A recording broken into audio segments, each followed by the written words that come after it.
when hell freezes over. The idiom, when hell freezes over, is used to express the idea that something is extremely unlikely or impossible to happen.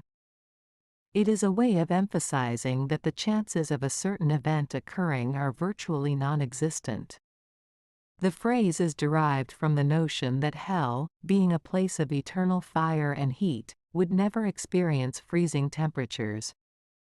Therefore, if hell were to freeze over, it would be an extraordinary and unimaginable event.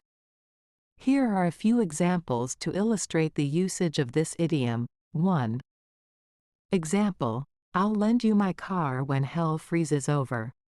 Meaning, this implies that the person has no intention of lending their car, as they believe the chances of it happening are extremely unlikely.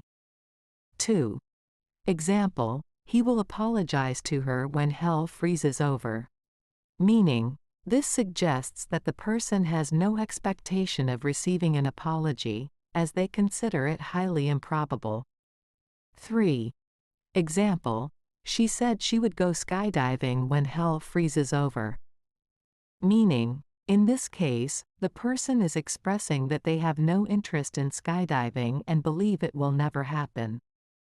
Overall, the idiom, when hell freezes over, is a vivid and emphatic way of conveying that something is highly improbable or impossible to occur.